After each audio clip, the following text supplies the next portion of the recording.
가장 기본적으로 하셔야 될 것이 신문을 보는 거라고 저는 생각을 합니다. 예, 신문을 보시고 관련된 책을 읽는 그런 기초 체력을 쌓는 것들이 부동산 시장의 전반적인 흐름을 이해하는 것부터 시작이라고 생각을 합니다. 이런 기초 체력을 많이 쌓고요. 결국은 현장에 답이 있습니다. 부동산 현장을 나가서 시장 조사하는 것을 임장 활동이라고 하는데요. 그 물건을 보러 다니면서 시장의 변화, 그 지역의 변화를 몸으로 느끼고 최소한 6개월에 한 번씩은 갔던 지역을 다시 한번 임장을 통해서 변화되어가는 도시의 모습을 이제 흐름을 느끼는 거죠. 부동산 투자에 있어서 제가 개인적으로 가장 중요하게 생각하는 건 이 임장 활동이에요. 아까 여기 선생님이 용인에 이번 달에 그 월세 받을 수 있는 빌라를 계약을 하셨다고 그러는데 어쨌든 시세보다 조금 비싼 가격에 사셨다, 잘못된 선택을 했다라고 말씀하시는 건 결국은 이런 임장 활동, 시세 조사를 철저히 하지 않으셨던 것 같아요. 그래서 부동산은 간단해요. 예전 가격이 중요치 않아. 지금 현재 시세가 얼마인지가 중요한 거예요. 이 사람이 팔고자 하는 가격이, 내가 사고자 하는 가격이 적정한지, 비싼지, 싼지를 내가 알고 사야 되잖아요. 선생님 지금 소주 한 병 얼마나 하나요? 1,200원? 선생님 소주 얼마나 하나요? 소주 안 먹으니까 모르는 거예요. 똑같은 거야. 내가 집을 사는데 가격을 모르고 사는 거잖아요. 그거는. 그러면 결국은 슈퍼를 가서 세븐일레븐 가서 이게 1,200원 하는지 1,300원 하는지 1,400원 하는지 확인하고 이마트나 큰 대형마트 가서 1,100원 하는지 1,050원 하든지 확인해야 이게 비싼지 싼지를 알잖아요. 부동산도 똑같아요. 이게 비싸게 사는 건지 싸게 사는 건지 적정한 가격에 사는 건지를 내가 알아야죠. 그리고 얼마의 실투자 금액이 들어가서 얼마의 수익률을 내는지도 알고 투자를 해야죠. 공부할 게 그렇게 많지 않아요. 근데 안 해본 거 불안하고 용기가 없으니까 자꾸 책에만 매달리는 거죠. 돈을 벌려면 투자를 해서 투자를 많이 해봐야 돈을 벌죠. 공부 잘하려면 공부 많이 하는 것처럼 돈 많이 벌고 싶으면 투자를 많이 해야죠. 공부한다고 투자를 잘할 수 있는 건 아니고.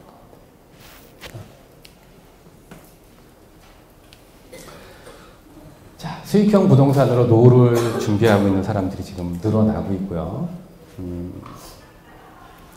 수익형 투자를 한다 그러면 정확하게 내가 얼마를 투자해서 얼마의 수익률이 나오는지를 알고 투자를 하셔야 돼요. 알고. 그러니까 수익형은 딱 나오죠. 내가 들어간 금액, 보증금 얼마 받아서 월세 얼마 받는지. 그러면 연간 계산하면 내가 투자한 거 대비 수익률 몇 프로가 딱 나와요. 요즘 대출 안 끼고 4.5% 정도 넘어가면 수익형 부동산은 괜찮아. 예전에 뭐 6% 얘기했는데 지금은 그런 게 없어요. 그냥 대출 안 끼고 4.5%. 대출 활용해서 10% 넘어가면 정말 잘 나오는 수익형이에요. 요즘. 또 제가 투자한 방법인데요. 거주 비용을 줄여서 수익형 부동산에 투자합니다. 예를 들어 내가 집이 있어. 근데 집이 대출 하나도 없이 한 7억, 8억 아파트에 살고 있어. 근데 7, 8억짜리 아파트에 살면서 재산세를 1년에 150만 원, 200만 원씩 내고 있고. 그럼 생각의 전환을 좀 해서 이 집이 강남에 있어서 집가가 계속 올라가서 1년에 1억씩, 2억씩 올라간다면 계속 살고 있어야지. 근데 그렇지도 않아. 저쪽 어디 산 밑에 있어서 10년째 집값이 오르지는 않고 집이 노후되니까 점점 떨어지고 있어. 고민을 좀 해봐야 되는 거 아니에요? 그럼 예를 들어 5억이 있는데 그 5억을 가지고 마포나 아현이나 요즘 아파트가 많이 들어오는 신도시 이런데 아니면 그 인근에 조금 오래된 연식이 오래된 아파트를 사든지 아니면 전세를 가든지 그래서 목돈을 가지고 수익형 부동산에 10%짜리 투자를 한다고 생각을 하면 5억 투자하면 내가 월세 500만 원 받는 거잖아요. 그럼 1년이면 6천만 원이야. 10년이면 6억이고 여러분들이 지금 깔고 있는 집에서 여러분들이 한 달에 몇백씩 벌 수 있는 것들을 지금 덜 벌고 있을 수 있어요. 상담해보면 많은 분들이 그러고 계세요. 그리고 저한테 오시는 분들이 다 30대, 40대, 조금 넘으면 50대인데 종잣돈이 어딨어? 많아봐야 1, 2억이지. 아까 그분도 전세 2억 5천에 5천만 원 갖고 자산 18억, 19억 만들었잖아요. 어떻게 했을까? 전세 빼서 5천에 80살이 월세를 갔어요. 그럼 2억 남잖아요.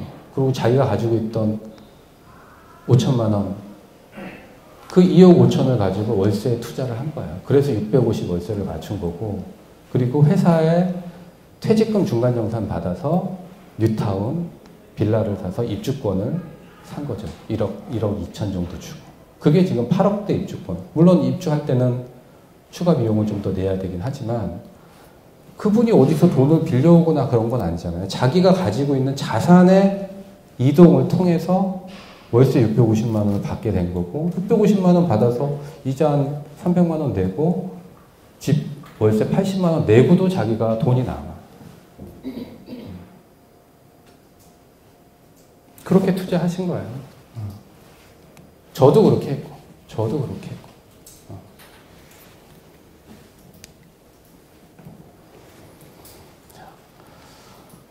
서울을 벗어날수록 역세권을 벗어날수록 수익률은 좋아집니다. 같은 빌라 원룸이라도 서울에 있는 거하고 천안에 있는 거하고 조금 더 밑으로 내려간 거하고는 수익률이 차이가 많이 나요. 예를 들어 내가 이제 은퇴를 한 55세 은퇴를 해서 나머지 있는 요 한 5억이나 10억을 가지고 원룸을 하나 사서 월세를 한 7, 800 정도 맞춘다.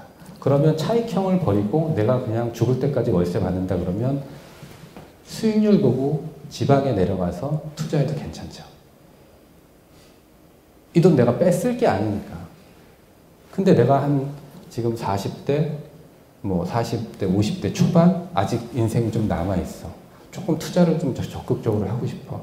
그러면 수익률도 좋지만 이런 거, 임차 수요, 공실률 이런 관리가 또 필요해요. 그래서 조금 나이가 드신 분들은 수익률을 완전히 수익률만 보고 수익형 부동산에 투자를 한다. 이것도 맞는 것 같아. 근데 나이가 조금 있다는 완전 수익률보다는 시세 차익도 얻을 수 있는 그런 수익형 부동산에 투자를 해야 된다. 그래서 주거와 투자를 나눌수록 수익률은 올라간다.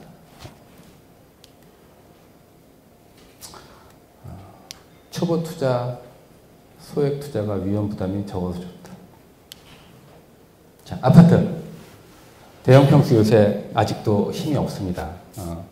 중소형이 하도 올라서 이제 대형 평수 집값을 따라잡고 있으니까 대형 평수를 사면 어떻겠냐라고 아직도 그렇게 물어보시는 분이 있는데 아직은 아닌 것 같아요. 아직도.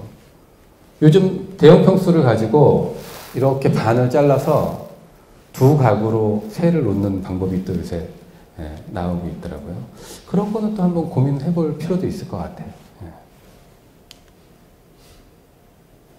신규 아파트, 브랜드 파워, 편의시설, 자연환경 중요하고요. 이거는 젊은 친구들한테 해주고 싶은 거예요. 내 집 마련보다는 수익형 부동산으로 노후 준비를 하라고 좀 말씀드리고 싶어요. 집이 없는데 집 사겠다고 무지막지하게 노력들을 하고 있어요. 저 같으면 그냥 월세 받을 것 같아요. 물론 저도 집이 있는데 그 집을 못 팔아서 그냥 가지고 있어요. 저는 전세로 돌리고 거기서 그 돈 다 뺀 거 가지고 월세 투자하고요. 그 월세 받은 걸로 저도 월세 살고 있어요. 저도 월세를 살고 있어요. 나홀로 아파트라고 해서 투자 가치가 없는 것은 아니다. 나홀로 아파트 투자하실 때는 주변에 대단지 아파트가 끼고 있어야 돼. 첫 번째. 그리고 두 번째는 학군이 좋아야 돼. 학군이. 그래서 예를 들어 나홀로 아파트 34평이면 대규모 아파트 24평하고 가격이 같이 가요. 그래서 24평 살던 대규모 아파트에 24평 살던 학부모들이 전셋값을 못 올려주는 거야. 가격이 올라가니까. 그래서 이사를 가야 되는데 갈 데가 없어. 애들은 크고. 그러니까 나홀로 아파트 34평으로 이사를 가는 거예요. 그렇지 않고서는 나홀로 아파트는 조금 자제를 하시고요. 그러니까 이렇게 투자하실 때 그런 것들을 좀 확인하고 투자를 하십니다. 그러니까 결국은 임장 열심히 다니셔야 되는 거예요. 학군이 좋은지, 어떤 수익, 또 수요들이 있는지 이런 것들을 확인을 하셔야 되는 거죠. 대단지일수록 프리미엄은 크다.